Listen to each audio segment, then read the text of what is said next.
बिहार के सीएम नीतीश कुमार आज पहुंचे दिल्ली। प्रधानमंत्री नरेंद्र मोदी से करेंगे मुलाकात। बिहार में एनडीए की सरकार बनने के बाद नीतीश कुमार और नरेंद्र मोदी की होगी यह पहली मुलाकात।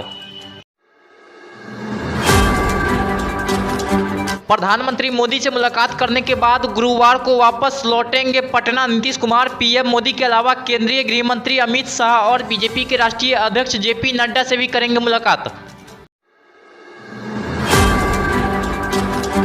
बीपीएससी तीसरे चरण की शिक्षक भर्ती के लिए आवेदन की प्रक्रिया 10 फरवरी से होगी शुरू। अभ्यर्थी 23 फरवरी तक कर सकेंगे आवेदन। 7 से 17 मार्च तक होगी परीक्षा। राष्ट्रीय लोक जनता दल के प्रमुख उपेंद्र कुशवाहा का बड़ा बयान आया सामने। उन्होंने कहा कि महागठबंधन के कई एमएलए हमारे संपर्क में है। उनको अपने अंदर की परेशानी, उनके विधायक इधर उधर संपर्क में है, तो वहाँ कैसे अपने विधायकों को बचाएं। आरजेडी के लोग, कांग्रेस के लोग इस बात की चिंता करें। आरजेडी में टूट होगी ऐसा हम नहीं कर रहे हैं, लेकिन कई लोग संपर्क में हैं क्योंकि वहाँ बेचैनी तो है ही। कि हाँ, निश्चित रूप से आरजेडी और कांग्रेस के लोग, कई लोग संपर्क में हैं निश्चित रूप से।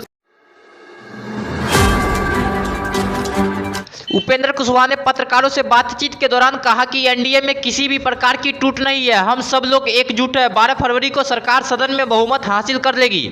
एनडीए गठबंधन में कहीं कोई नहीं है मामला, सब कुछ ठीक है।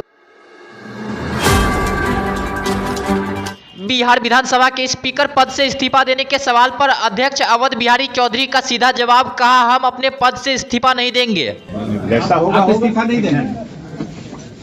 क्यों? क्योंकि आपके खिलाफ अविश्वास प्रस्ताव।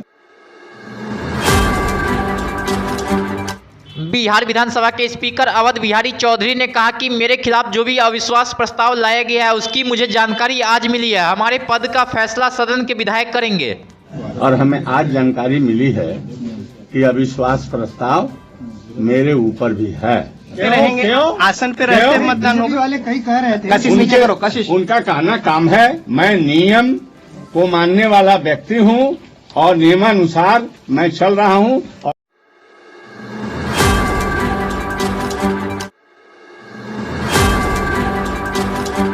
बिहार बीजेपी सांसद सुशील मोदी ने बिहार के पूर्व डिप्टी सीएम तेजस्वी यादव पर बोला हमला। कहा तेजस्वी यादव अपने को शेर बेटा बताते हैं तो गुजरातियों को ठग बताने वाली टिप्पणी पर उन्होंने सुप्रीम कोर्ट से माफी क्यों मांगी।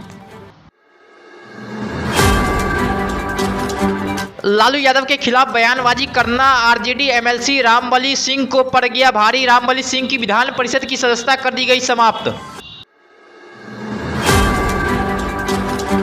एमएलसी रामबली सिंह पर अपनी पार्टी आरजेडी के प्रमुख लालू यादव और पार्टी की विचारधारा के खिलाफ बयानबाजी करने का है आरोप। रामबली सिंह ने लालू यादव और पूर्व डिप्टी सीएम तेजस्वी यादव को बताया था अति पिछड़ा विरोधी। बिहार के पूर्व सांसद आनंद मोहन की रिहाई मामले में सुप्रीम कोर्ट ने उठाया बड़ा कदम। सुप्रीम कोर्ट ने आनंद मोहन को अपने पासपोर्ट जमा करने के दिए निर्देश। बिहार में जातीय जनगणना कराए जाने वाले फैसले को बहाल रखने वाले पटना हाईकोर्ट को चुनौती देने वाली याचिका पर सुप्रीम कोर्ट में 16 अप्रैल को होगी विस्तृत सुनवाई।